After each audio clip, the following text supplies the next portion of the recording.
Declaro abierta la sesión número 10.187 del Consejo de Seguridad. En el orden del día provisional para esta sesión figura el siguiente punto: mantenimiento de la paz y la seguridad internacionales. Queda aprobado el orden del día. De conformidad con lo dispuesto en el artículo 37 del Reglamento Provisional del Consejo, invito a participar en esta sesión a las delegaciones de Belarus y Ucrania. Así queda acordado. De conformidad con lo dispuesto en el artículo 39 del Reglamento Provisional del Consejo, invito a participar en esta sesión a la señora Marta Ama Aquiapovi, subsecretaria general del Departamento de Asuntos Políticos y de Consolidación de la Paz y el Departamento de Operaciones de Paz. Así queda acordado. El Consejo iniciará ahora el examen del punto 2 del orden del día. Doy ahora la palabra a la señora Marta Ama Aquiapovi. Tiene usted el uso de la palabra.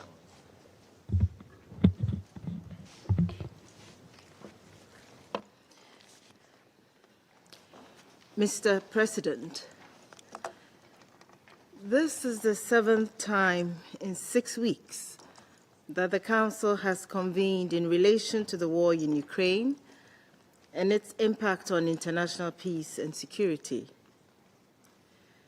The frequency of these meetings reflects the dangerous escalation of this war and the heightened risk of further deterioration with regional and global implications.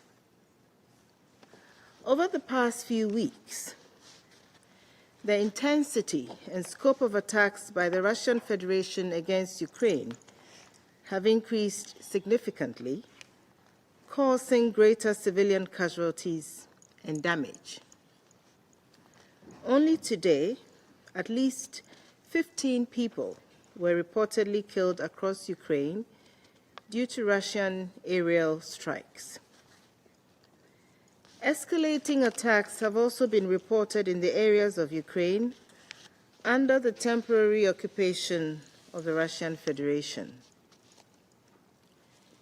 In the Russian-occupied Autonomous Republic of Crimea and the city of Sevastopol of Ukraine, reported Ukrainian drone strikes have led the occupying Russian authorities to declare a state of emergency, including due to fuel and water shortages.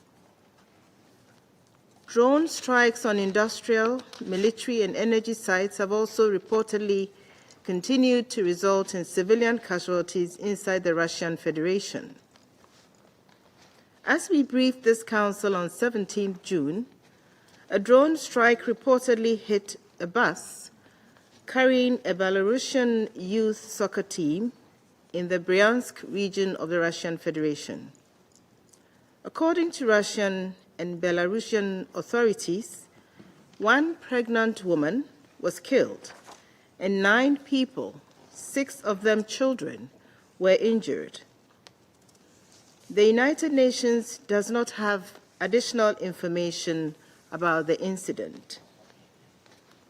Mr. President, civilians must be protected. We firmly condemn all attacks on civilians and civilian infrastructure wherever they occur. They are prohibited under international humanitarian law. They must stop immediately. Mr. President, since Russia's full-scale invasion of Ukraine more than 4 years ago, the war has stoked tensions and instability across Europe. In countries neighboring Ukraine and the Russian Federation, reports of airspace violations and drone sightings have become frequent.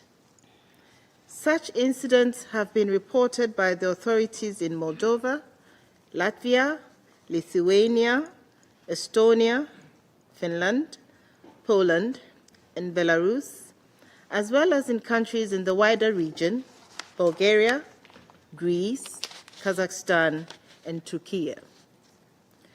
As we have previously briefed this Council, Romania reported first civilian injuries caused by a drone in May.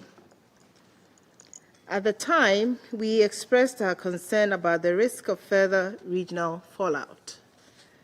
More recently, concerns regarding potential escalation related to Belarus have increased. To that end, we are alarmed by the recent escalatory rhetoric and potential for further spillover of this war. Everything must be done to prevent this from happening. We therefore urge the Russian Federation, Ukraine, and all concerned member states to avoid any steps that could cause this war, either intentionally or unintentionally, to spread further. We renew our appeal for dialogue and diplomacy to immediately de-escalate tensions and prevent an even greater conflagration. We encourage all regional stakeholders to contribute to ongoing peace efforts in Ukraine and to foster long-term peace and security in the region. Mr. President, in this somber context, we welcome the latest exchange of 160 prisoners of war each between the Russian Federation and Ukraine on 26 June, as well as the return of 7 civilians from each side on 27 June. These developments remind us of the benefits derived when the sides engage constructively. In this regard, we also appreciate the support provided by third parties, including the United Arab Emirates and Belarus. They demonstrate that diplomacy can result in tangible outcomes. Mr. President, as the Secretary General stated on United Nations Charter Day, the principles of the Charter are neither optional or negotiable. They prohibit the threat or use of force against the territorial integrity or political independence of any state. They require that international disputes be settled by peaceful means. Over 4 years on, the war in Ukraine is facing a new inflection point. Amid mounting civilian casualties, growing destruction, and widening regional spillover, the choice between immediate de-escalation and dangerous escalation is starkly clear. We cannot afford the risk of a broader regional conflict in Europe. An immediate, full, and unconditional ceasefire is urgently needed. A ceasefire would enable meaningful and inclusive negotiations towards a just, lasting, and comprehensive peace in line with the UN Charter, international law, and relevant UN resolutions. The United Nations supports all efforts to this end. I thank you.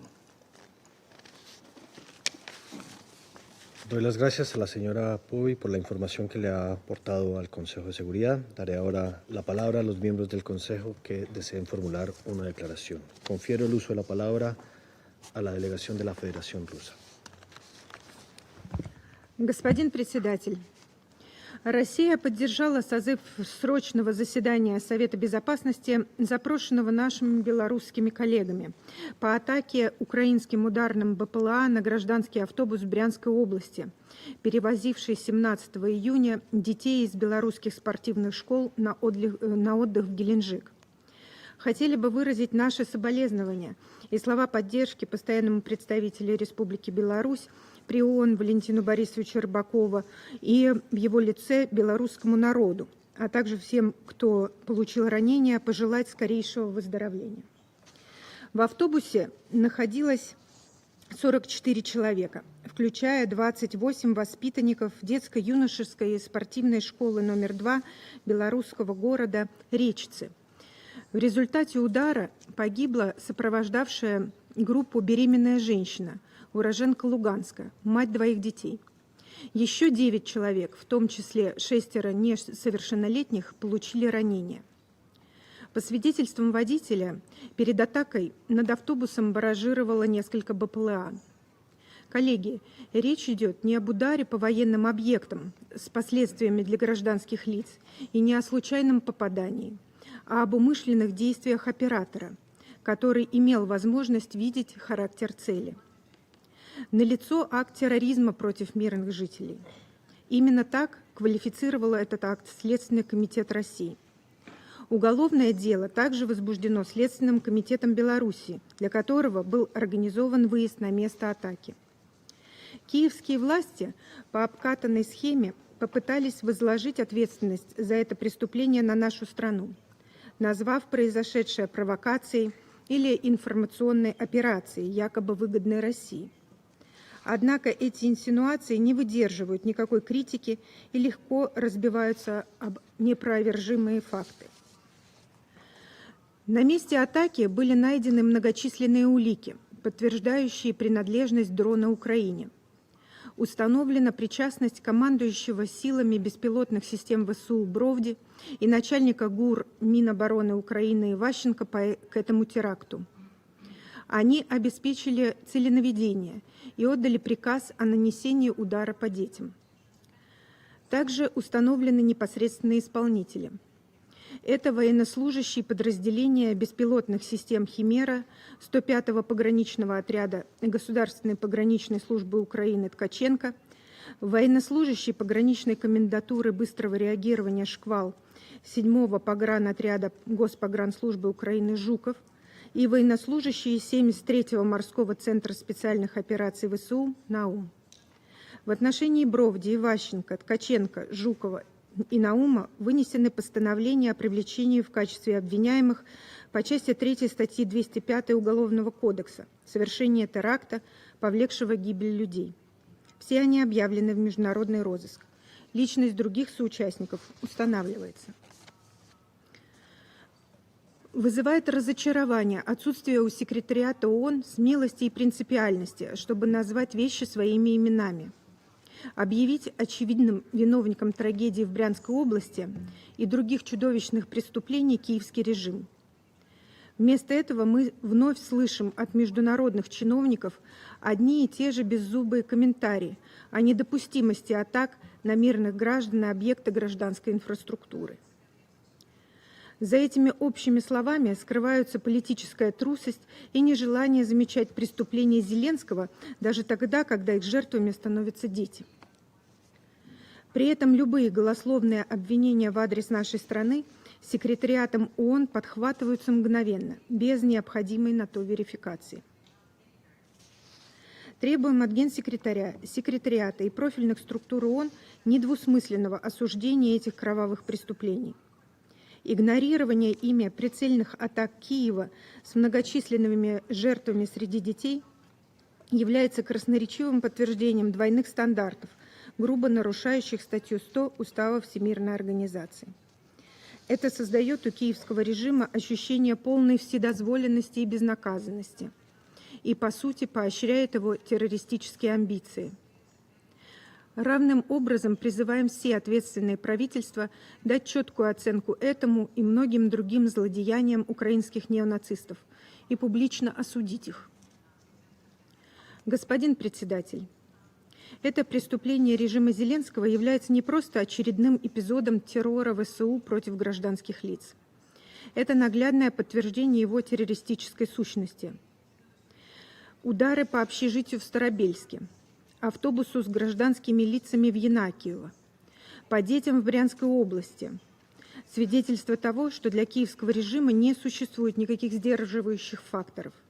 Любой человек, включая детей, находящийся на территории России или следующий через нее транзитом, автоматически становится целью для ликвидации. Этот режим сделал военные преступления частью своей военной стратегии, ведя охоту на мирных граждан, атакуя медиков и спасателей, оказывающих помощь раненым и ликвидирующим последствия терактов.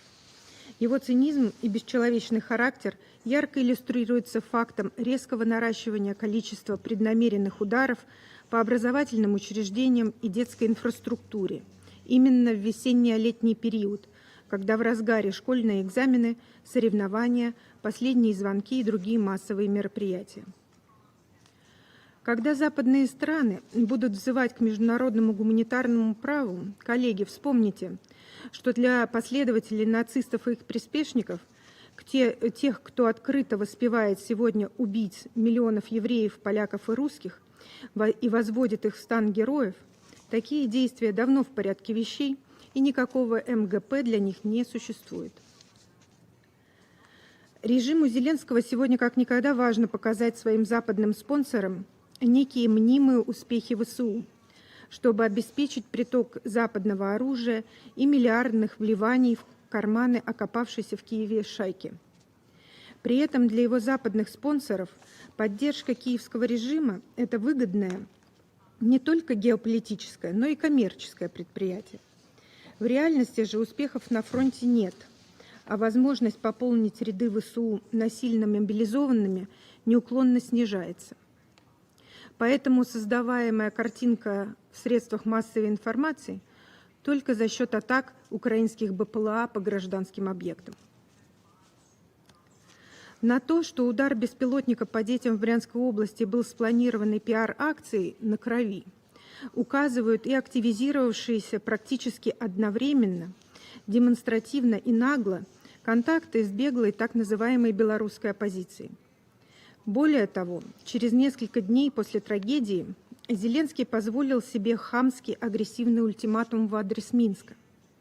Последовали угрозы, что если он не будет выполнен, Киев будет вынужден сам навести порядок. Впрочем, спустя всего несколько дней украинский лидер поспешил отыграть назад, что в очередной раз показывает цену его ультиматумов. Коллеги, это уже даже не мегафонная дипломатия, а дешевый шантаж с целью втянуть суверенное государство, Республику Беларусь, в противостояние. Риторика Киева о защите Европы от России является ничем иным, как дымовой завесой для затягивания конфликта, ведения боевых действий до последнего украинца и вовлечения НАТО в прямое противостояние с Москвой. Кто-то еще сомневается в истинном стремлении Зеленского искусственно расширить географию конфликта на территории Белоруссии, Польши и Прибалтики. Это игра с огнем. И европейским странам пора осознать, что их клиент уже почти сорвался с поводка. Отмечаем также, что сегодня, в отличие от созванного Украиной 28 мая заседания, Антонио Гутерриш не пришел в СБ ООН сказать, как он обеспокоен перспективами расширения конфликта. Это, видимо, все, что можно сказать о его искренности и обеспокоенности имеющейся ситуации, а также о его беспристрастности. Господин председатель, за период с 15 по 21 июня от обстрелов ВСУ пострадал 296 мирных жителей. Погибло 47 человек, включая одного ребенка. Ранения получили 250 граждан, в том числе 20 несовершеннолетних. По гражданским объектам на территории России боевики киевского режима выпустили почти 5000 боеприпасов. В результате ударов по Москве и Подмосковью погибла 8-летняя девочка. Пострадали 23 мирных жителя. В Жуковском беспилотник врезался в многоквартирный дом, разрушив балконные плиты на верхних этажах. Опять же, это не были удары по военным объектам, а по густонаселенному мегаполису и его пригородам. Серьезно озабоченной резкой активизацией террористических атак в отношении Запорожской АЭС и города-спутника Энергодара. В результате удара БПЛА ВСУ по ремонтному цеху станции один человек погиб, еще один получил тяжелые ранения. При этом транспортный цех ЗАЭС подвергся массированному налету. На него пришлись не менее 14 ударов беспилотников. Возникло возгорание. Зданиям ремонтной зоны нанесен значительный ущерб. Нет никаких сомнений в том, что эти атаки призваны дестабилизировать работу крупнейшего ядерного объекта Европы и являются очередной попыткой Киева шантажировать регион угрозой ядерной катастрофы. Западные покровители киевского режима прекрасно понимают, что их оружие идет не на защиту демократии, а на удары по мирным жителям и гражданским объектам. Однако эта неудобная правда их нисколько не смущает. Новые партии вооружений продолжают исправно отправляться к Киеву, а разговоры о защите территориальной целостности Украины служат лишь дежурной ширмой для прикрытия собственного соучастия. 18 июня в штаб-квартире НАТО в Брюсселе под сопредседательством Великобритании и Германии прошла очередная антироссийская сходка контактной группы по оборонному содействию Украине в формате «Рамштайн». Обсуждались новые партии средств ПВО, боеприпасов, дальнобойных вооружений и беспилотников для ВСУ. Наиболее щедрым донором киевского режима вновь решила выступить Германия, которая выразила готовность выделить $400 миллионов США на закупку американского оружия и ракет «Патриот». Британия намерена направить 752 миллиона фунтов стерлингов от присвоенных российских активов на производство беспилотников, поставку более 350 ракет ПВО и радаров. Нидерланды добавляют еще 500 миллионов евро на дроны и средства ПВО, а Бельгия обещает Киеву первые 7 F-16 в 2026 году. Вот она, вся западная мирная повестка на практике. Миллиарды оружейным корпорациям, ракеты и дроны киевскому режиму.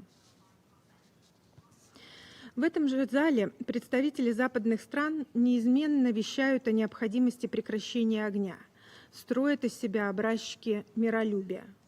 В стенах ООН это камильфо. Именно таких сигналов ждет большинство незападных государств. Не будут же они рекламировать свои усилия по снабжению киевского режима вооружениями, свою оборонную промышленность и подготовку к войне с Россией. Возникнут вопросы, почему большинство гуманитарных призывов по всему миру недофинансированы, идет сокращение ресурсов на миротворчество и помощь развитию, а дроновые технологии и украинские дроноводы растекаются по всему миру. Однако не стоит держать представителей других стран за дураков. Реальность скрыть невозможно. Все эти многомиллиардные вливания в боевые действия на Украине окончательно разоблачают истинное лицо Европы. Она выступает не посредником, а главным спонсором продолжения войны, пытающимся говорить с Россией языком ультиматумов, угроз и политического шантажа. Обращаюсь к западным членам Совета, чьи государства производят и поставляют режиму Зеленского средства поражения и дальнобойные вооружения, с помощью которых он намеренно наносит удары по мирному населению. Продолжая упрямо и безответственно накачивать Киев вооружениями, вы давно уже стали соучастниками его многочисленных преступлений. Вы несете за них прямую политическую и моральную ответственность. Россия не принимает ультиматумы, не торгуется под давлением и не позволит навязывать себе решения, противоречащие коренным интересам ее национальной безопасности. Складывающаяся ситуация лишний раз подтверждает оправданность специальной военной операции. Положить конец действиям неонацистского режима, который 8 лет безнаказанно обстреливал Донбасс, а сейчас терроризирует все население Украины, в первую очередь русскоязычное. В этих условиях мы продолжим бить по военным объектам Украины. Так, с 20 по 26 июня в ответ на террористические атаки по гражданским объектам на территории нашей страны ВС России были нанесены 5 групповых ударов по военным объектам и инфраструктуре, используемой ВСУ. Поражены объекты оборонно-промышленного комплекса, топливно-энергетической и транспортной инфраструктуры, склады боеприпасов и горючего, места сборки и хранения беспилотников дальнего действия, а также пункты временной дислокации украинских вооруженных формирований и иностранных наемников.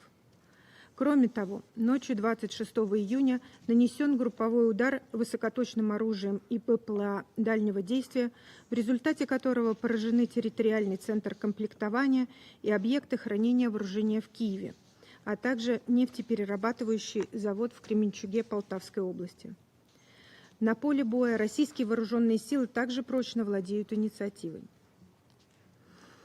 Господин председатель, было бы, конечно, предпочтительнее достигнуть целей и задач СВО политико-дипломатическими средствами. Однако реалистичные решения, учитывающие законные интересы России, на данный момент не просматриваются. Пока намерение западных стран нанести нам стратегическое поражение и сдержать развитие нашей страны остается неизменным, Россия продолжит противостоять этим попыткам военным путем. Сил и средств, политической воли у нас достаточно, и ни у кого в этом не должно быть сомнений. Я благодарю за внимание. Doy las gracias a la delegación de la Federación Rusa por su intervención. Confiero el uso de la palabra a la delegación de China. 主席，我感谢波比驻联秘书长的通报。中方注意到俄罗斯布良斯克州一辆大巴车遭无人机攻击的报道，对事件造成白俄罗斯平民伤亡深表关切。中方谴责任何针对平民的袭击，任何情况下，平民都不应该成为袭击目标，平民的安全应该得到保护。在之前的通报中，我们得知，近期俄乌双方都承受了巨大苦难，单月平民伤亡人数达到战争爆发以来的峰值，令人痛心。更加不幸的是，战争还引发严重的外溢影响，频频危及地区其他国家民众的安全。战争这样无休止持续下去，只会带来更多伤害，造成更多破坏，只会让更多无辜民众遭受无妄之灾，只会把局势推向更加无法预知的境地。冲突没有赢家，战争解决不了问题。中方再次呼吁当事方保持冷静克制，严格遵守国际人道法，避免袭击平民和民用基础设施，努力推动局势降温，早日实现停火止战。呼吁有关各方加紧恢复谈判，相互展现政治意愿，致力于在充分完全遵循联合国宪章原则基础上消除冲突根源，争取达成全面、持久、有约束力的和平协议。主席，中方在乌克兰问题上始终秉持客观公正立场，我们以习近平主席提出的4个应该为根本遵循，同俄罗斯、乌克兰在内的各方保持接触，坚持不懈开展劝和促谈。中方愿同国际社会一道，继续为推动危机政治解决发挥建设性作用。谢谢主席。Agradezco a la delegación de China por su declaración y confiero el uso de la palabra a la delegación de Panamá. Gracias, señor presidente. Agradecemos a la señora Marta Ama Aquiapovi, subsecretaria del Secretario General en el Departamento de Asuntos Políticos y de Consolidación de la Paz y en el de Operaciones de Paz por sus valiosos aportes. Reconocemos la participación de las delegaciones de Bielorrusia y Ucrania en esta reunión, ya que nos distinguen con su participación. Debo reiterar que la persistencia de este conflicto se refleja en la agenda de este Consejo.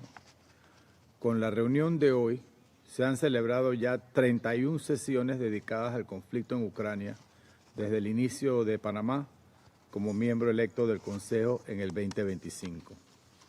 Sin embargo, este elevado número de reuniones no se ha traducido en avances significativos hacia la solución del conflicto.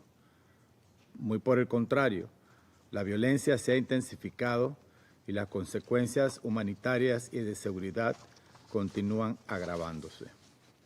Tras más de 4 años de conflicto en Ucrania, sus consecuencias continúan extendiéndose y una vez más este Consejo recibe informes sobre la pérdida de vidas civiles, entre ellas las de niños, recordándonos el profundo sufrimiento que esta guerra sigue causando.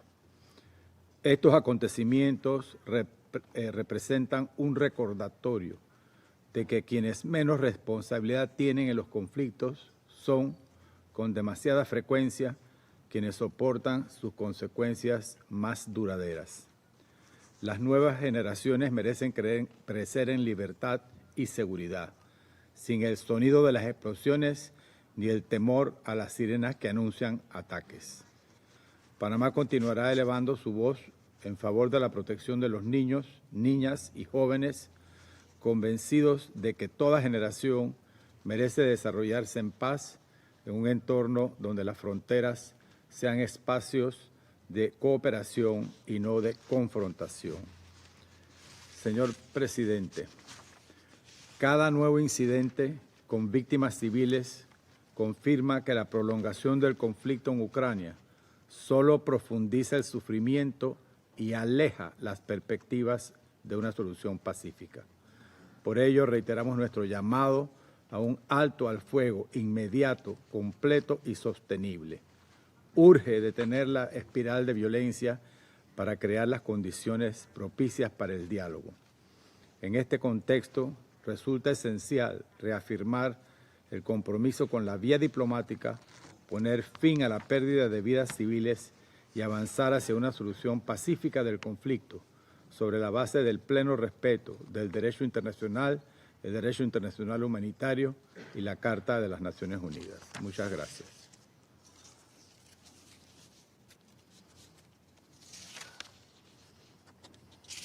Doy las gracias al representante de Panamá para conceder la palabra al delegado de Francia. Merci, Madame la Présidente. Je remercie la sous-secrétaire générale, Madame Marta Pobi, pour son intervention. Les autorités biélorusses indiquent qu'une ressortissante biélorusse a été tuée et 9 autres blessés, dont 6 enfants, dans une attaque présumée de drones ukrainiens sur un bus qui transitait par la région de Briansk en Russie. La lumière doit être faite de façon indépendante sur le déroulé des faits. La France appelle, toujours et partout, au respect du droit international humanitaire. Ces principes, en particulier ceux de distinction, de précaution et de proportionnalité, doivent s'appliquer en toutes circonstances.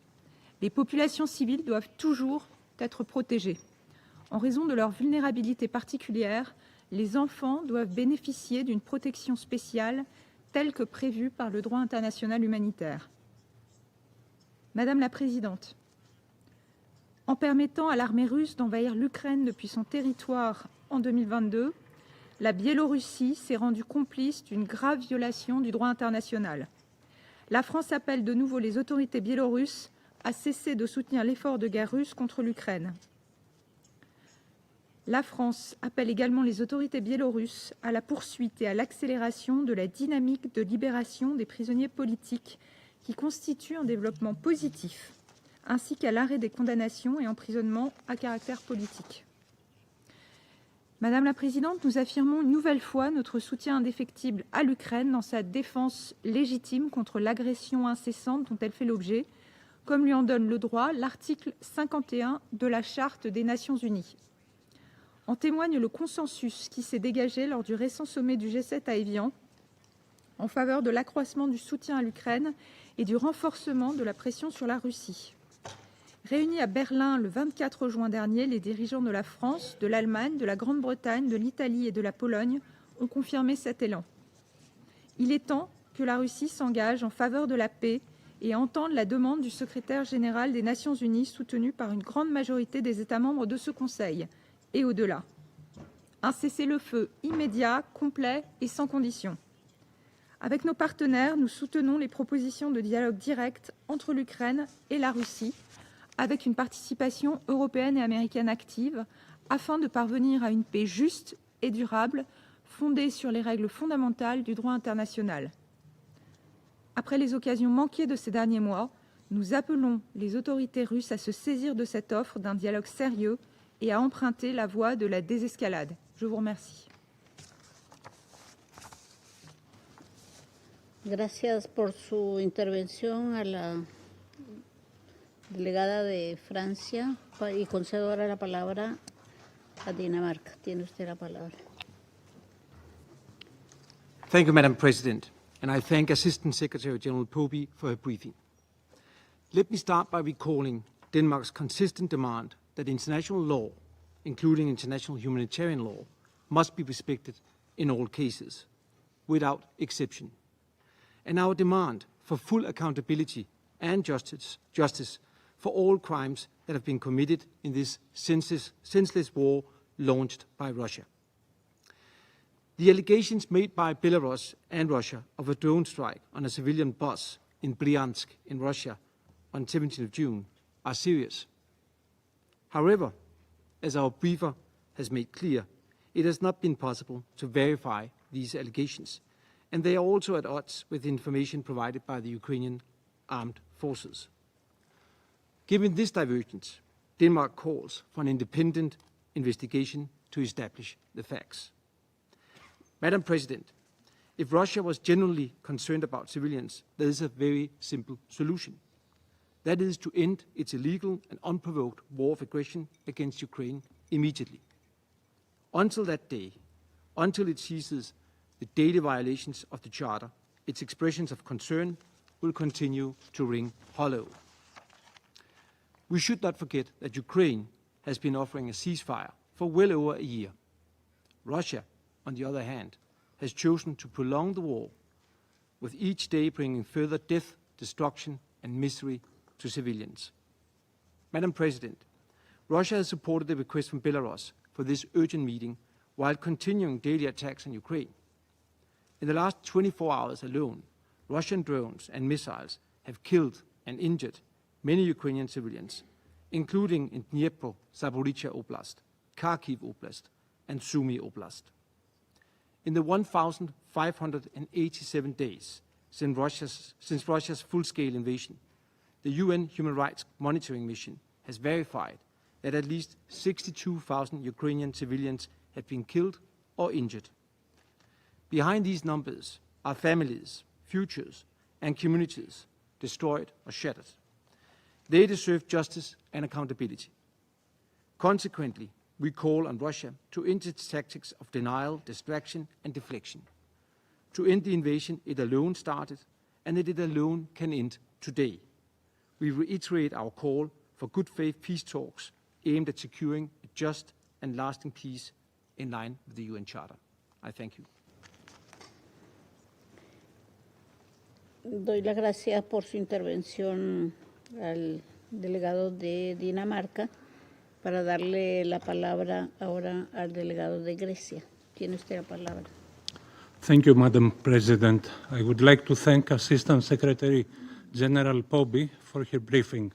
Madam President, the frequency alone of these meetings related to Russia's illegal war of aggression against Ukraine is already a clear indication of the absolute need for an immediate ceasefire and a return to diplomacy. The overwhelming majority of the members of this Council has called for it, and the UN membership has repeatedly expressed its will, reflected in multiple UN resolutions. It is obvious that civilian suffering is increasing exponentially as a consequence of Russia's fateful decision to invade Ukraine more than 4 years ago. Even a few hours ago, renewed Russian attacks caused scores of civilian casualties, including in Dnipro, Zaporizhia, and Sumy. We wish to make 3 points. First, protection of civilians in armed conflict is an absolute legal and moral imperative. Under international humanitarian law and the Geneva Convention on Civilians, parties to any conflict are strictly prohibited from targeting non-combatants and civilian facilities. Greece has repeatedly condemned any deliberate attacks against civilians and civilian objects and called for the unconditional and full respect of international humanitarian law. Children in particular must be protected at all times and under any circumstance. In this regard, we are calling for an independent inquiry into the reported attack against a passenger bus in Bryansk on June 17th, including through unfettered access to relevant UN agencies in order for them to verify and report to the international community. Second, any civilian life lost or otherwise affected in the context of Russia's war of choice is a tragedy. Ukrainians have been living in this reality for far too long. More than 16,000 civilians have been killed, including 796 children, and almost 46,000 have been injured, including more than 3,600 children, in blatant violation of international humanitarian law.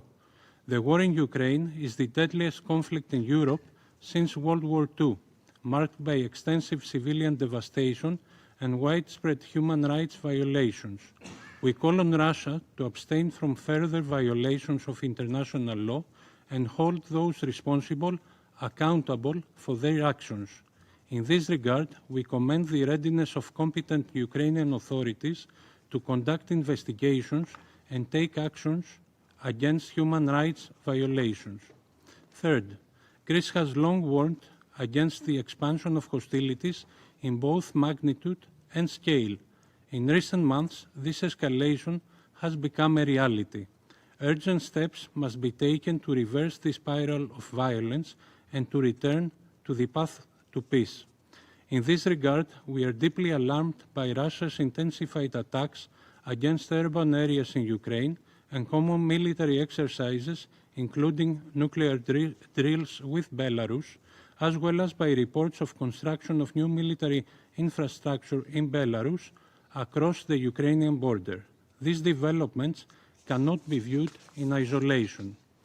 Madam President, there is a way out of this escalation, one that Ukraine has already agreed to 16 months ago, an immediate, full and comprehensive ceasefire which would allow for the resumption of direct and meaningful negotiations between Ukraine and Russia in full respect of international law and the principles of the UN Charter.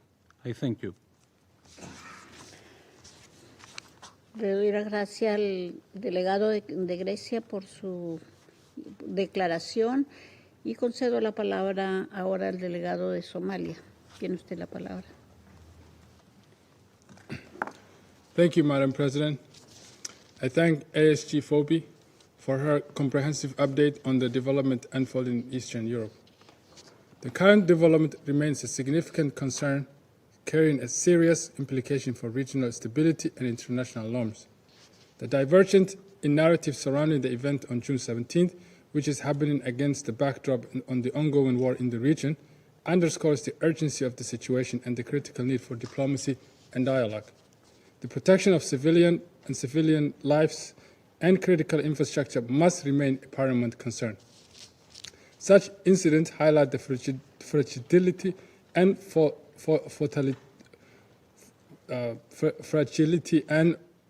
fatality in the region, reminding us that international principles enshrined in the UN Charter must be respected. Madam President, we firmly maintain that there is no military solution to the ongoing war or the cross-border escalation impacting neighboring states.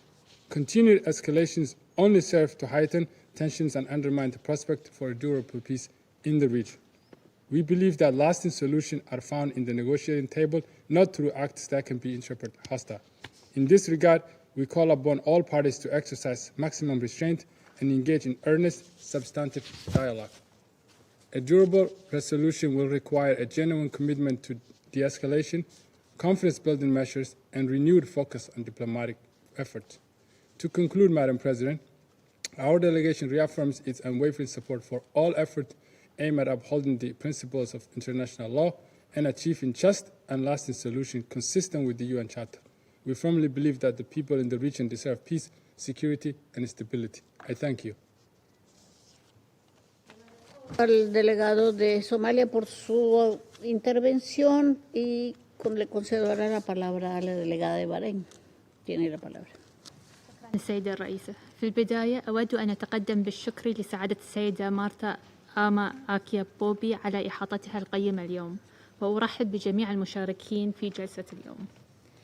السيدة الرئيسة، إن جلستنا المخصصة للنظر في الحرب الروسية الأوكرانية وتداعياتها خلال فترة وجيزة تعكس الخطورة التي آلت إليها الأوضاع الراهنة، وتؤكد الحاجة الملحة إلى خفض التصعيد بشكل فوري والعودة إلى طاولة الحوار وتغليب الحلول الدبلوماسية، حيث إنها السبيل الوحيد لوقف هذه الحرب المدمرة.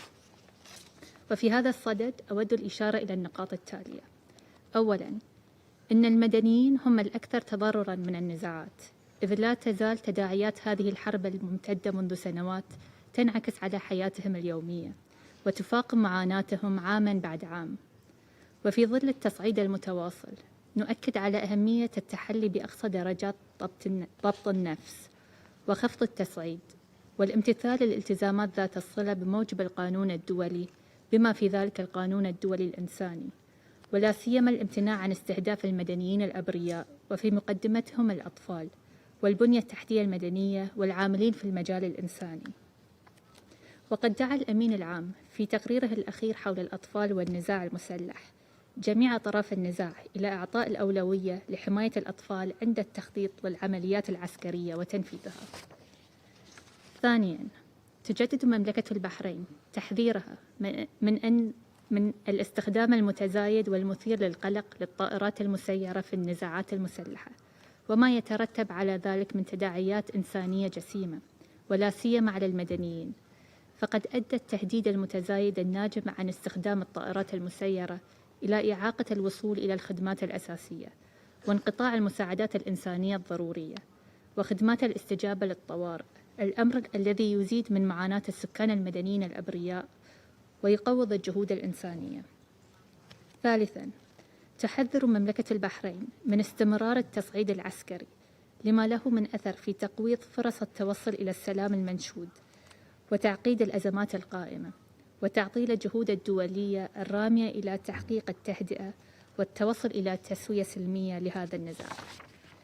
وانطلاقاً من ذلك، ترحب مملكة البحرين بجميع المبادرات الدبلوماسية الرامية إلى تقريب وجهات النظر وبناء الثقة والتوصل إلى هدى إنسانية ووقف للأعمال العسكرية، بما يسهم في تهيئة الظروف لاستئناف الحوار وإطلاق مفاوضات شاملة تفضي إلى وقف فوري ودائم لإطلاق النار وتحقيق سلام عادل ومستدام وفقاً لميثاق الأمم المتحدة والقانون الدولي وقرارات الأمم المتحدة ذات الصلة.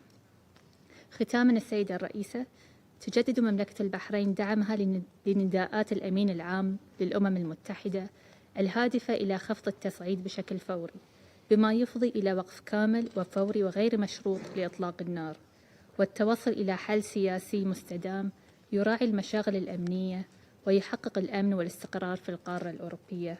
وشكراً السيدة الرئيسة. La delegada de Bahrain por su intervención. Para conceder ahora la palabra al delegado de Pakistán. Tiene la palabra. Thank you, Madam President. I thank ASG Martha Pobi for the briefing. We take note of Belarus's request for holding this meeting and the reported drone attack on a civilian bus, resulting in civilian casualties, including children. We deplore and deeply regret the loss of civilian lives. It is unfortunate that civilians continue to face both physical and psychological trauma from this protracted conflict. The numerous meetings that this Council has held on the conflict in Ukraine have brought to light some interconnected strands. First, the human cost of this long-drawn conflict and its humanitarian impact has been widespread and catastrophic. Second, the relentless use of armed drones and the humanitarian challenges associated with these modern technologies. And third, as the conflict drags on, the risk of miscalculation and escalation further heightens with expansion in the battlefield. This particular aspect seems to be manifesting itself more pronouncedly and with greater frequency. President, in this context, we would like to underscore our consistent position on the need for all sides to strictly adhere to the principles of international humanitarian law without exception. As has been oft said in this chamber, the only way to end this conflict and achieve a lasting peace is through diplomacy and dialogue. We therefore underscore the imperative for an immediate and complete cessation of hostilities and urge all sides to earnestly recommit to the path of dialogue. In our view, a mutually acceptable peaceful settlement consistent with the purposes and principles of the UN Charter and corresponding to the legitimate security interests of all sides and the relevant multilateral agreements is the only viable path to a lasting peace. Pakistan will continue to support all efforts aimed at achieving a comprehensive, durable, and peaceful resolution of this conflict. I thank you.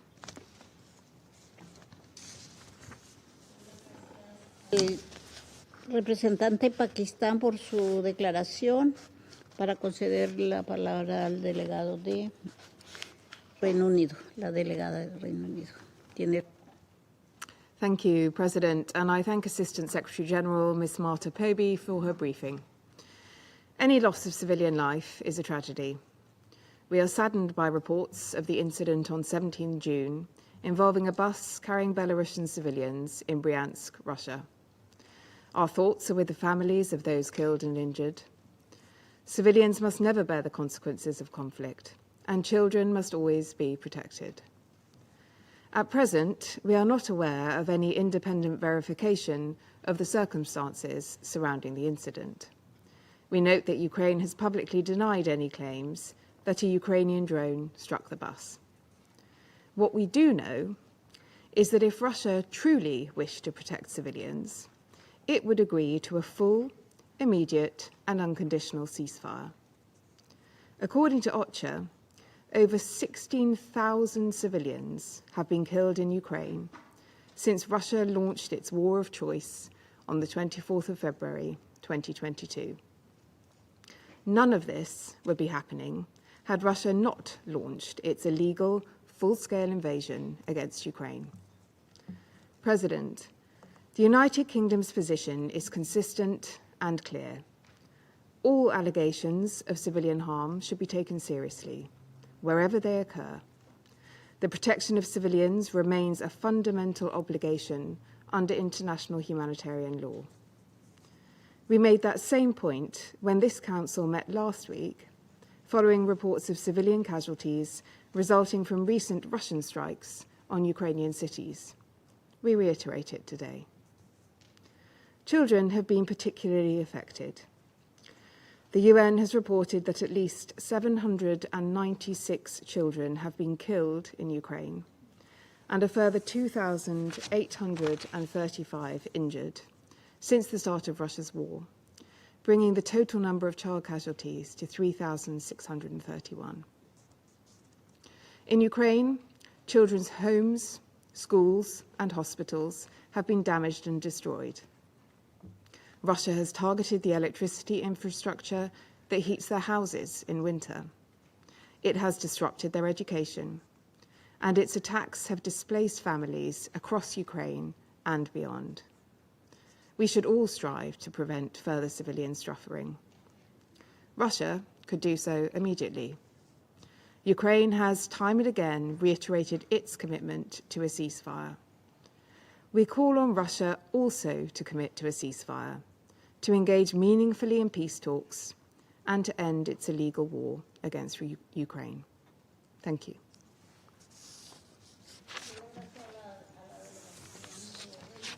Por su intervención y concedo ahora la palabra a República Democrática del Congo. Tiene usted la palabra. Merci Madame la Présidente. La République démocratique du Congo vous remercie pour la convocation de cette séance publique d'information tenue au titre du point de l'ordre du jour relatif aux menaces contre la paix et la sécurité internationale.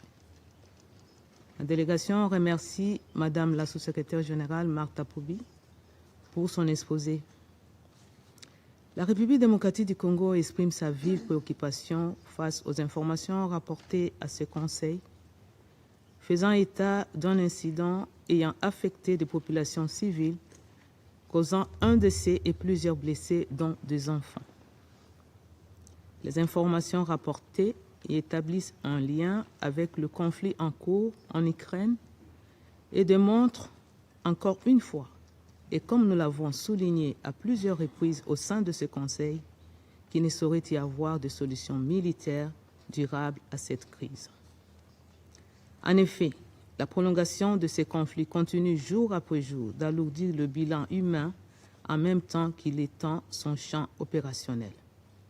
L'intensification des opérations militaires observées au cours des dernières semaines, marquée notamment par l'emploi croissant des drones, des missiles et d'autres systèmes d'armes sophistiqués, ne peuvent que nourrir nos inquiétudes, tant les populations civiles continuent d'être exposées à des risques particulièrement élevés. Madame la Présidente, pour la République démocratique du Congo, toute information faisant état d'incidents susceptibles d'avoir affecté des civils, en particulier des enfants, appelle à la plus grande vigilance. Ma délégation tient à rappeler que les enfants ne doivent jamais être pris pour cible ni exposés aux effets directs ou indirects des hostilités. Leur protection constitue une obligation juridique, erga omnes. C'est également une obligation morale et humanitaire qui s'impose à toutes les parties à un conflit armé sans exception. La protection des civils et singulièrement des enfants doit demeurer une priorité absolue pour toutes les parties. Les impératifs militaires ne sauraient en aucune circonstance justifier un manquement aux obligations découlant du droit international humanitaire. L'évolution de ces conflits rappelle également qu'aucune technologie militaire, aussi avancée soit-elle, ne peut totalement prémunir les populations civiles contre les conséquences de la guerre. L'emploi croissant de moyens militaires sophistiqués exige de ces faits un niveau accru de précaution, de contrôle et de responsabilité de la part de tous les acteurs concernés. Madame la Présidente, ma délégation réaffirme qu'un règlement politique et diplomatique fondé sur le dialogue, la bonne foi, le respect du droit international et des principes consacrés par la Charte des Nations Unies demeure la seule voie crédible vers une paix durable dans cette région. Dans cette perspective, la République démocratique du Congo appelle toutes les parties à faire preuve de la plus grande retenue, à éviter toute action susceptible d'aggraver les tensions et à prendre toutes les mesures nécessaires pour assurer la protection des populations civiles, en particulier des enfants. Elle appelle également à la cessation des attaques contre les infrastructures civiles et au strict respect des obligations découlant du droit international humanitaire ainsi que du droit international des droits de l'homme. Ma délégation demeure convaincue qu'un cessez-le-feu effectif, vérifiable et mis en œuvre de bonne foi constitue une étape indispensable pour réduire les souffrances humaines, restaurer un minimum de confiance et créer les conditions propices à une reprise sérieuse du dialogue. Madame la Présidente, la République démocratique du Congo réaffirme son attachement constant au respect de la souveraineté, de l'intégrité territoriale et de l'indépendance politique de tous les États, conformément à la Charte des Nations Unies. Elle souligne, dans le même temps, que le respect de ces principes doit aller de pair avec le respect absolu des obligations relatives à la protection des civils et des enfants en période de conflit armé. Le Conseil de sécurité doit demeurer uni sur un principe fondamental. Les enfants doivent être protégés partout, en tout temps et sans discrimination. Leur sécurité ne saurait être subordonnée aux divisions politiques. Chaque incident impliquant des civils, et plus particulièrement des enfants, rappelle l'urgence de prévenir l'escalade, de préserver l'espace humanitaire et de privilégier les voies diplomatiques. Pour conclure, la République démocratique du Congo réaffirme que la protection effective des populations civiles, la désescalade, le respect du droit international humanitaire et la poursuite d'efforts diplomatiques sincères doivent demeurer au cœur de l'action collective. À chaque nouvelle réunion consacrée à cette situation, le Conseil est rappelé à une réalité constante. Ce sont les populations civiles qui continuent de supporter le coût humain le plus lourd du conflit. Cette réalité impose la retenue, la responsabilité et la recherche résolue d'une paix juste, durable et négociée. Je vous remercie. Le doy las gracias a la República Democrática del Congo por su alocución y le cedo la palabra ahora a Letonia. Tiene usted la palabra. Thank you, Madam President. I thank the Assistant Secretary General, Marta Pobé, for her factual briefing. Compliance with international humanitarian law is not optional. It is binding in all circumstances and all parties to an armed conflict. The protection of civilians during wartime is of utmost importance. Latvia's position is clear. We engage only on the basis of verified facts, not allegations. While Russia repeatedly attempts to use the Council to deflect attention from its own actions, it continues to deny access to independent investigators, instead relying only on its own unverified claims. Latvia continues to call on Russia to provide full, safe, and unimpeded access to temporarily occupied territories of Ukraine, as well as to relevant sites within Russia for UN agencies and international monitors.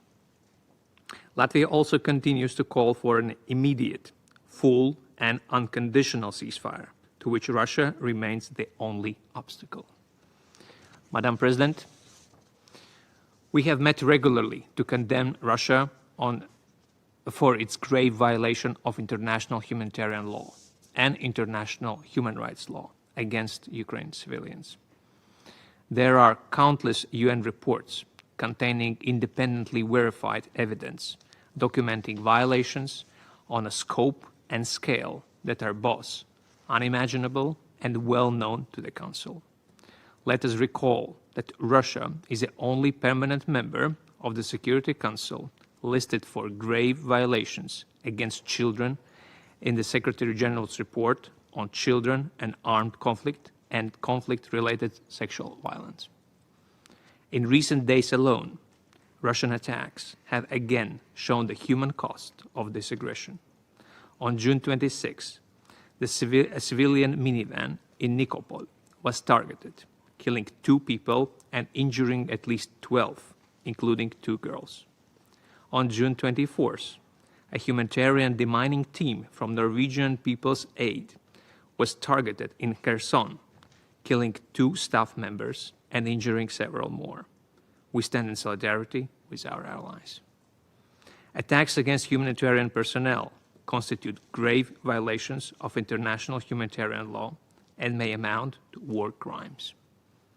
International humanitarian law is universal. It protects all civilians and civilian infrastructure. Let the Council speak on all attacks and all systematic atrocities committed in this war that Russia has been waging by its own choice for the 5th year. Russia deliberately seeks to conceal the consequences of its war, including by restricting journalists and denying full access to international monitors. Russia ranks 172nd out of 180 in the World Press Freedom Index, making it one of the most dangerous countries in the world for journalists. Latvia would welcome a dedicated discussion on the implementation of international humanitarian law and international human rights law in Russia itself and in the temporarily occupied territories of Ukraine. Such a discussion should be based on verified facts and presented by UN briefers, including the OHCHR, Special Rapporteurs, and the ICRC. Madam President, allow me to address one further point. Belarus has been and continues to be a close ally of Russia in this war. Belarus continues to openly support Russia's war of aggression against Ukraine by providing its territory and infrastructure for Russia's attacks.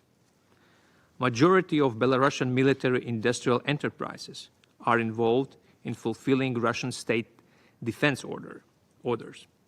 Latvia has consistently advocated and will continue to advocate for stronger sanctions, as well as for holding Belarus accountable. We therefore ask, what is the purpose of this meeting?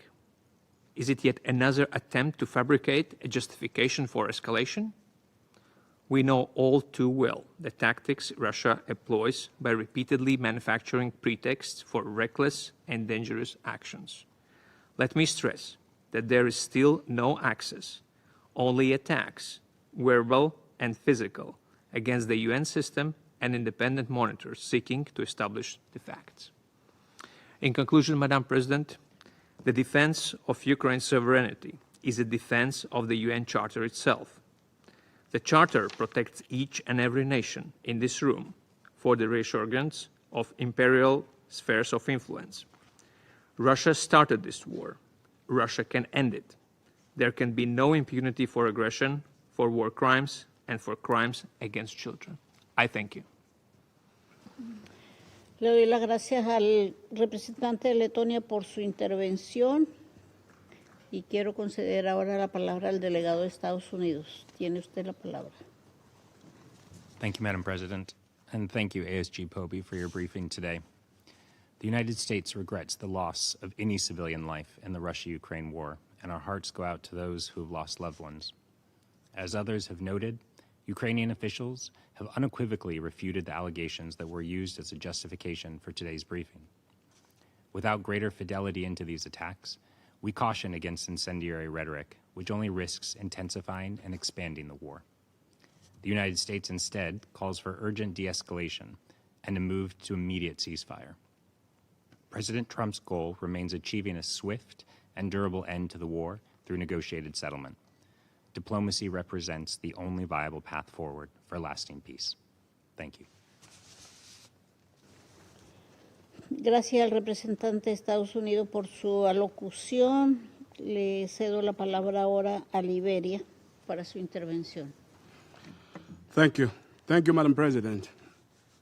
Liberia appreciates this urgent briefing and takes note of the information presented by the Assistant Secretary General. We also welcome and recognize the presence and participation of representatives of Belarus and Ukraine. The protection of civilians and critical civilian infrastructure remains a universal and non-negotiable obligation under international law, rather than a selective commitment. Liberia maintains that all non-combatants are entitled to absolute safety, regardless of their location across this conflict. Pending independent verification of the reported strike in the Bahrain region, we reiterate our fundamental condemnation of any actions targeting civilian lives, particularly children. Madam President, preventing regional spillover requires maximum restraint and strict adherence to the principles of sovereign integrity under the UN Charter, rather than escalatory actions along border regions. International accountability must be driven by independent verification and credible evidence rather than political contestation. Infidelity to the Charter, this Council must demand that states ensure the strict containment of conflict through diplomatic courage rather than allow its geographic expansion through retaliatory actions. We must defend the unyielding boundaries of international law before the fluid boundaries of war consume neighboring states. I thank you for your kind attention.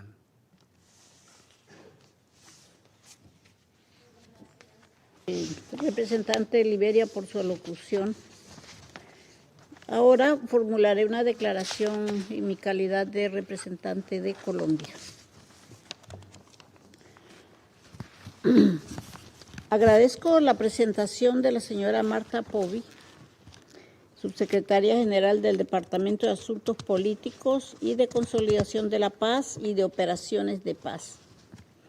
Les extiendo asimismo un saludo a las delegaciones presentes. Colombia toma nota del reporte conocido hasta el momento sobre el incidente ocurrido el pasado 17 de junio en la región de Briansk, en el que un dron habría afectado un vehículo que transportaba civiles, incluidos menores de edad. Mi país expresa su solidaridad con las víctimas y sus familias y desea una pronta recuperación a los heridos. Al mismo tiempo, Colombia observa que las indagaciones sobre lo sucedido aún están en curso. En ese contexto, mi delegación considera indispensable actuar con prudencia y permitir que los hechos sean plenamente esclarecidos mediante investigaciones objetivas, imparciales y creíbles. Solo sobre la base de hechos debidamente establecidos será posible determinar responsabilidades. Hace apenas unos días, este Consejo celebró su debate abierto sobre los niños y los conflictos armados. En esa oportunidad reafirmamos que ningún niño debe pagar el precio de la guerra. Y recordamos que ese compromiso debe traducirse en el estricto cumplimiento del derecho internacional humanitario por todas las partes y en todas las circunstancias.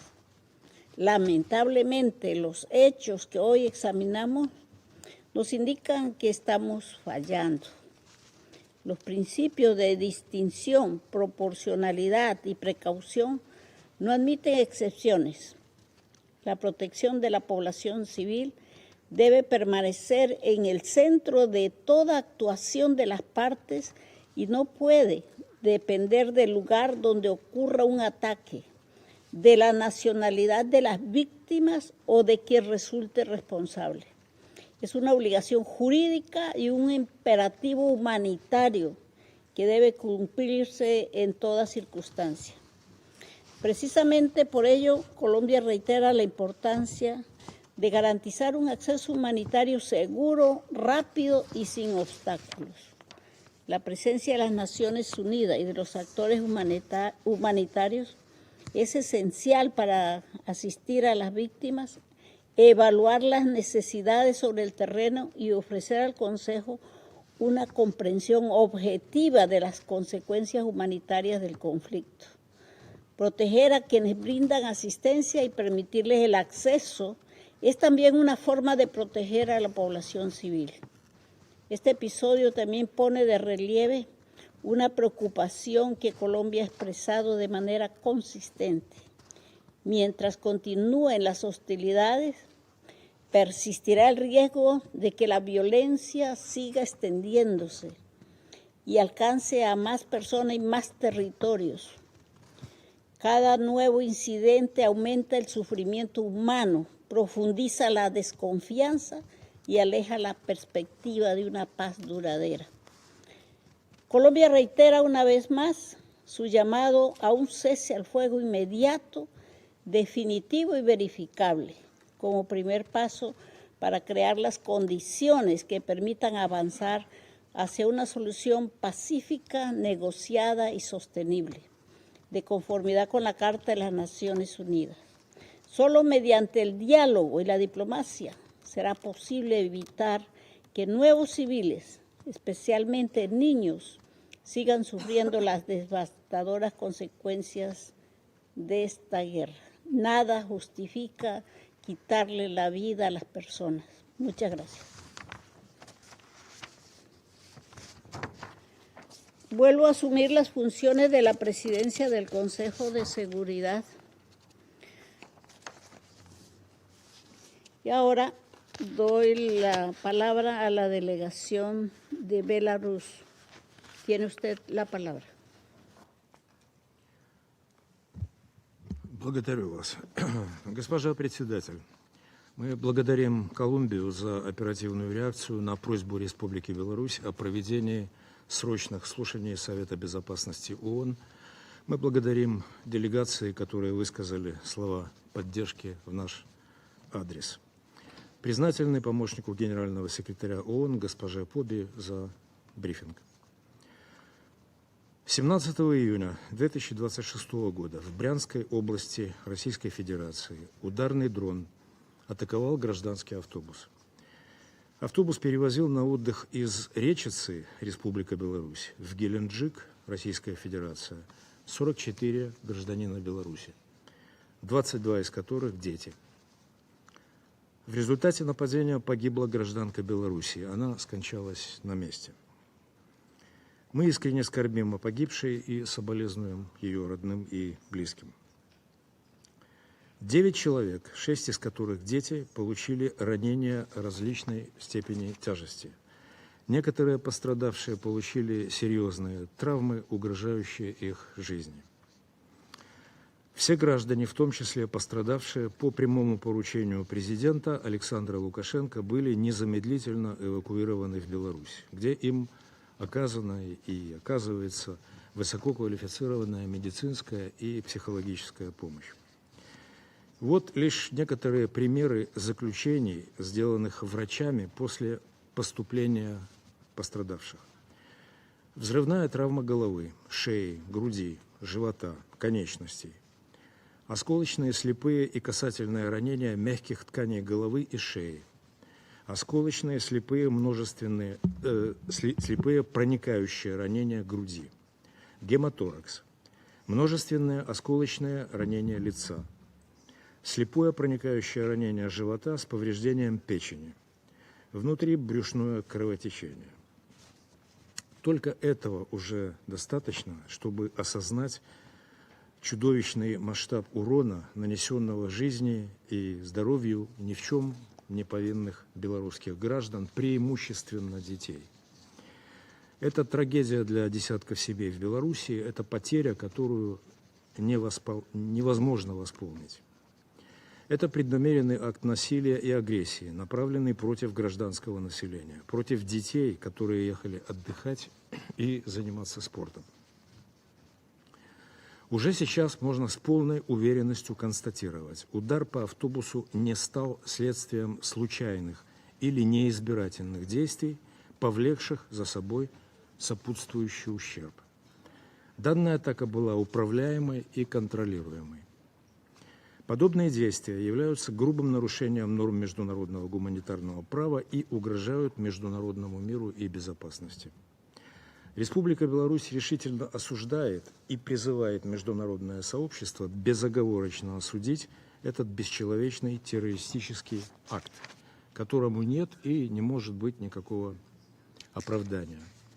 Мы призываем Совет Безопасности ООН дать всеобъемлющую, исчерпывающую оценку этому преступлению.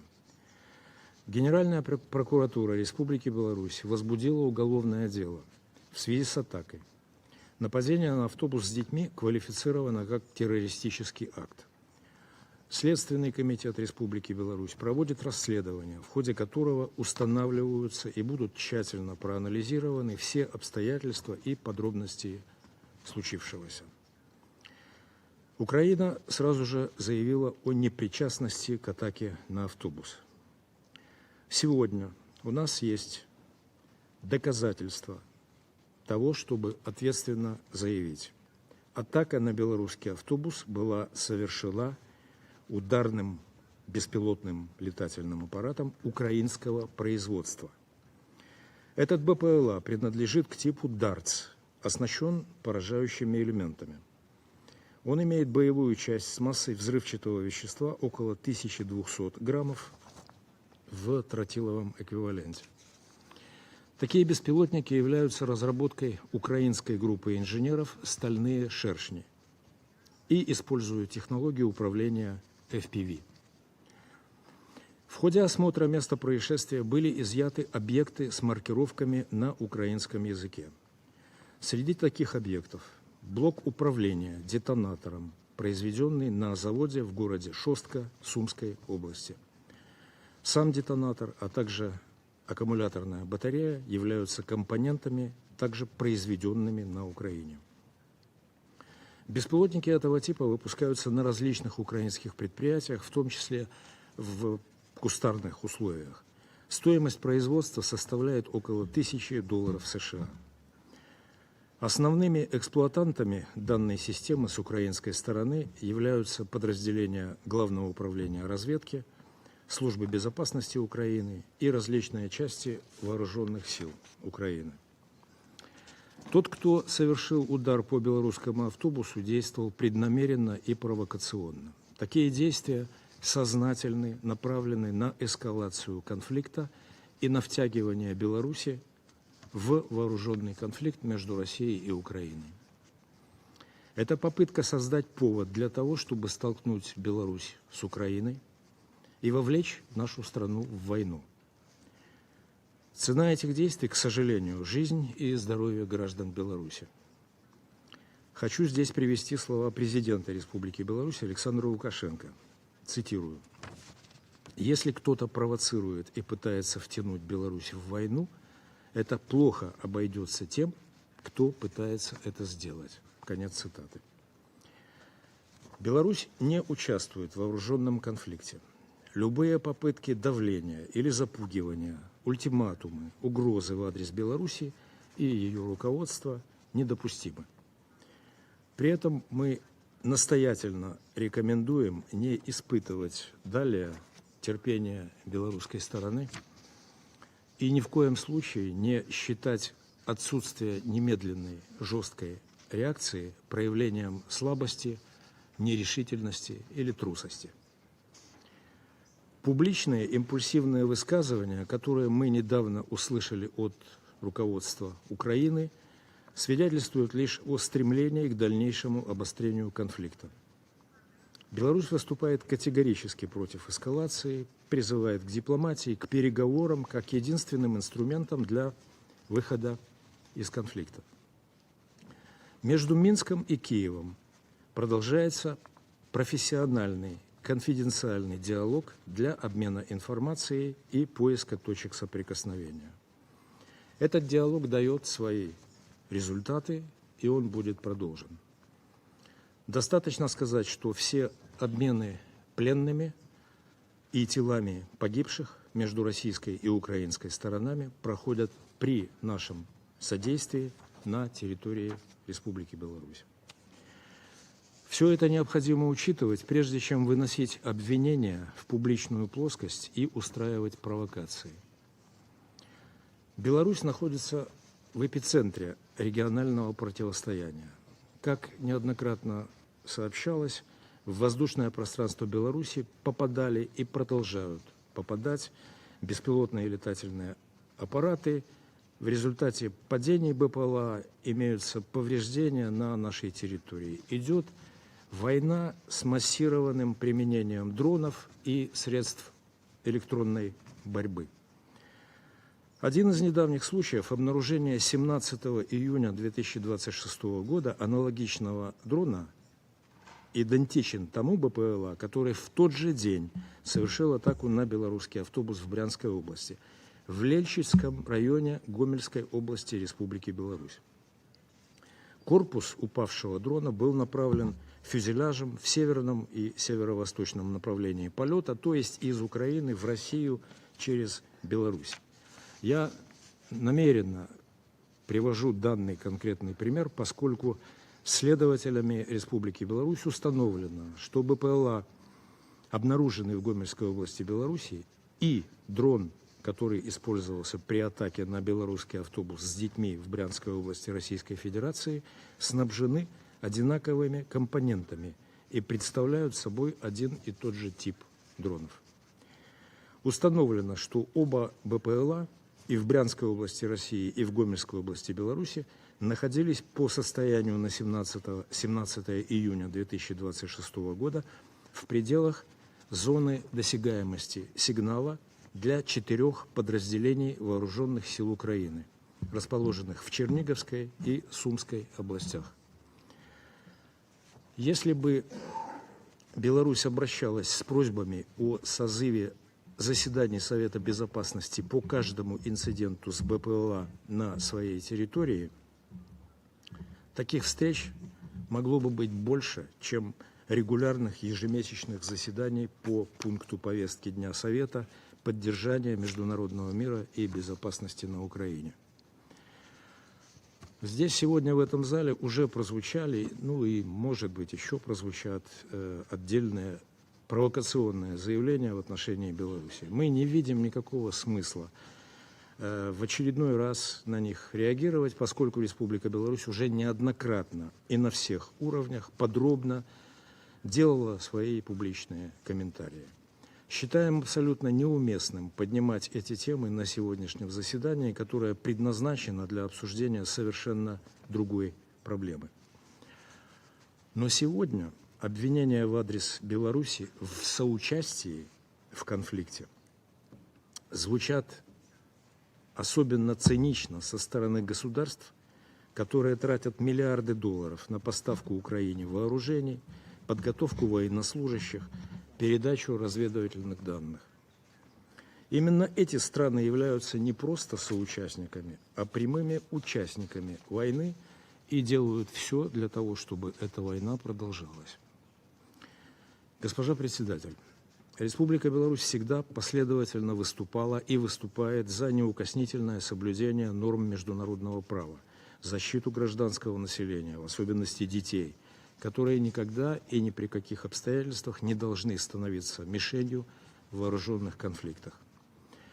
Беларусь призывает к объективной и беспристрастной оценке совершенной атаки на автобус с белорусскими гражданами со стороны международного сообщества. Подобные преступления не должны замалчиваться, а виновные не должны уходить от ответственности.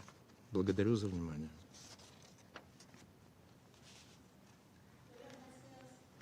Delegado de Belarus por su declaración y concedo ahora la palabra a Ucrania. Tiene usted la palabra. Thank you, Madam President, and thank you to ASG Pobe for her briefing. Ukraine is participating in today's meeting with a clear and principled purpose. We will not allow the Russian Federation and its war ally, Belarus, to use the Security Council to spread false narratives, propaganda and disinformation, or divert attention from their ongoing aggression and the grave crimes they commit against Ukraine. Let me remind the Council of one essential fact. Since the very first day of Russia's full-scale military invasion on 24 February 2022, Belarus has been a direct accomplice to this aggression. It provided its territory for the invasion from the north and has continued to support the Russian war effort ever since. Today's meeting is particularly cynical.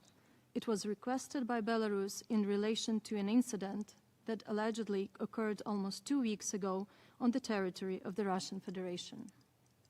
The timing of this request, coupled with its selective focus, only further underscores its political motivation. Madam President, now we will provide the Security Council members with the clear facts on this incident.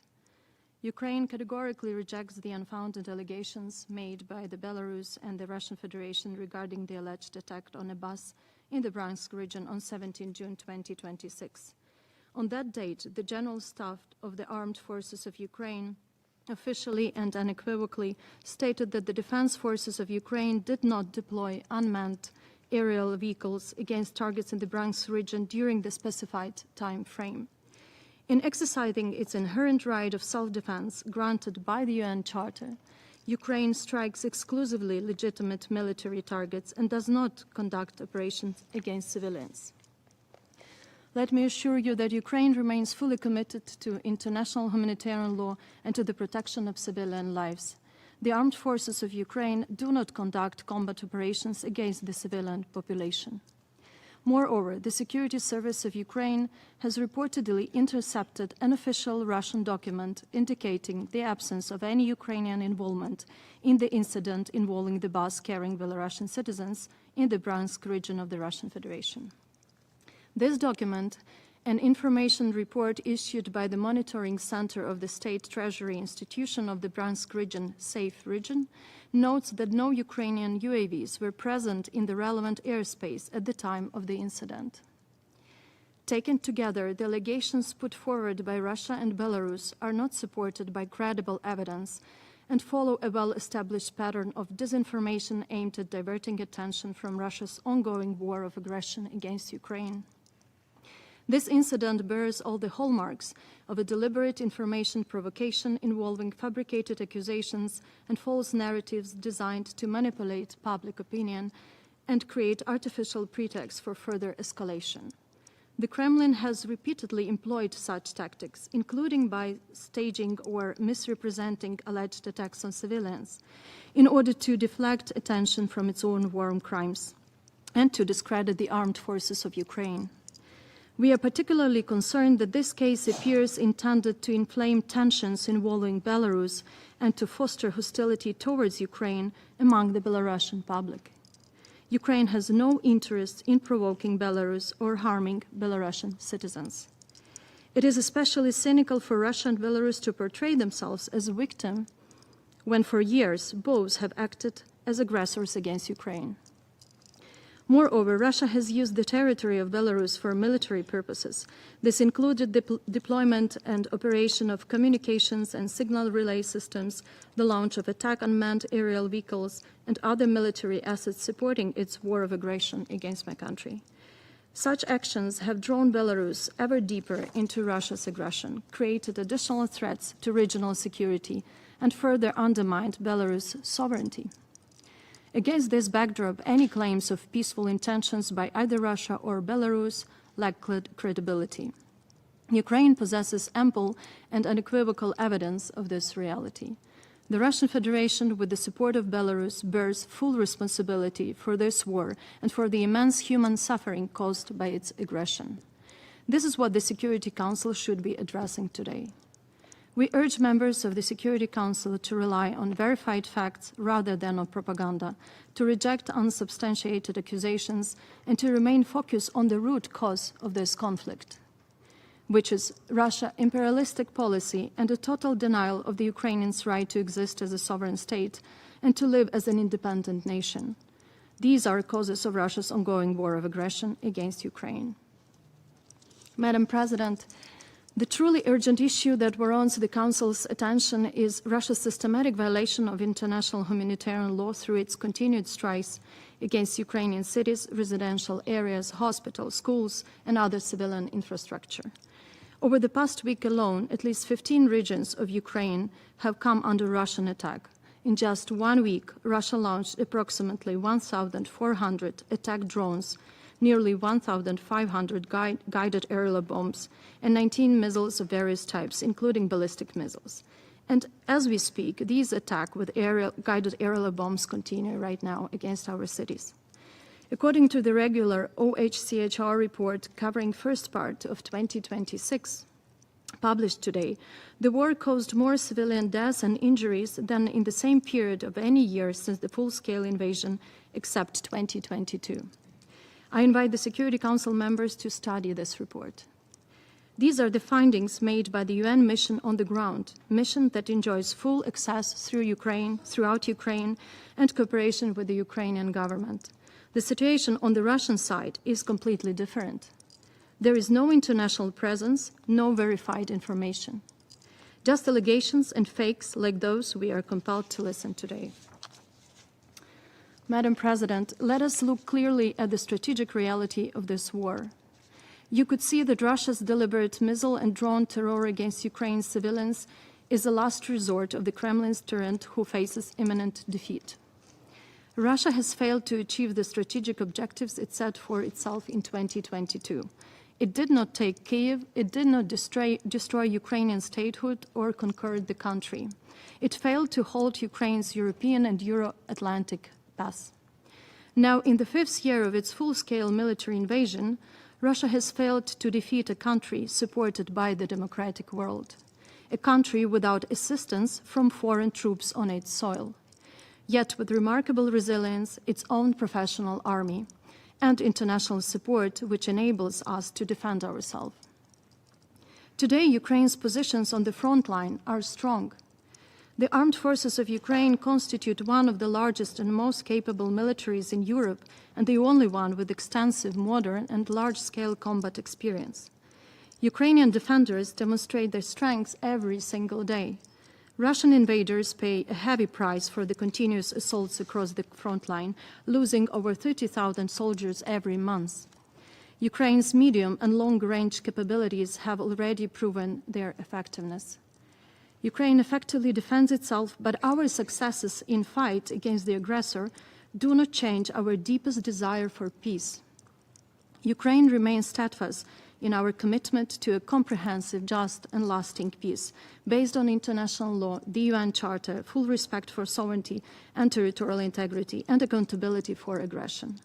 We have consistently demonstrated this commitment by putting forward concrete and realistic peace proposals.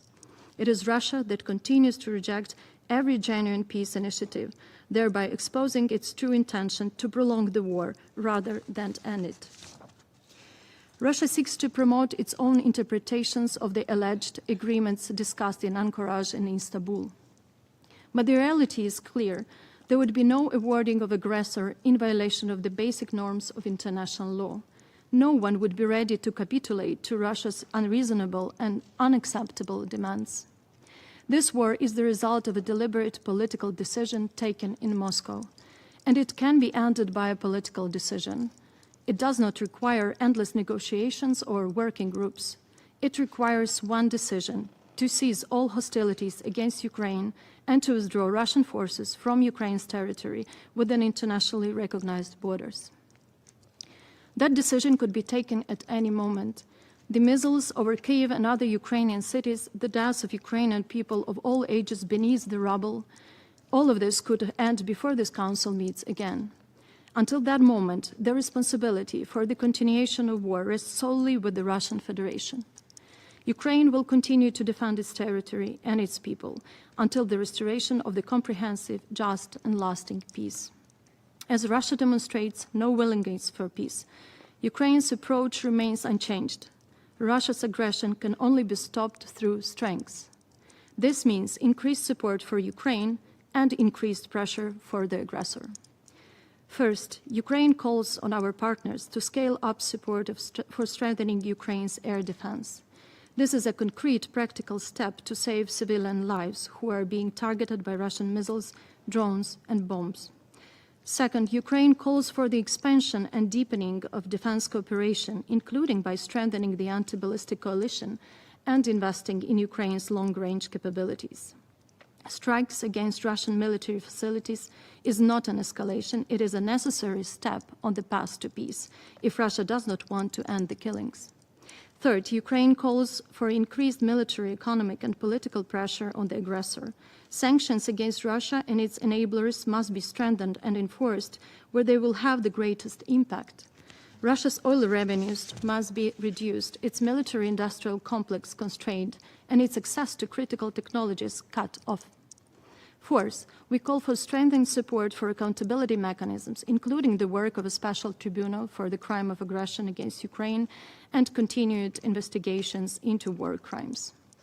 Fifth, we call for the use of all available diplomatic and legal instruments to secure the immediate return of unlawfully deported Ukrainian children, illegally detained civilians, and prisoners of war. The 628 square kilometers of Ukraine's territory, as defined by the Constitution of Ukraine, are more than just a number. They are our cities and villages, our people, our history, culture, and future. They are what Ukraine's armed forces defend every single day, alongside the principles and values enshrined in the fundamental law of our state. The regime in Moscow must understand that brutality and barbarism, as well as their continued spread of propaganda, will not bring it victory. The cost of this war for Russia will only continue to rise. The longer the Kremlin refuses to acknowledge the reality that he will never achieve any of its elusive objectives of dominance over Ukraine, the worse consequences for Russia will become. The only way forward for Russia is to end its war of aggression against Ukraine now. Thank you.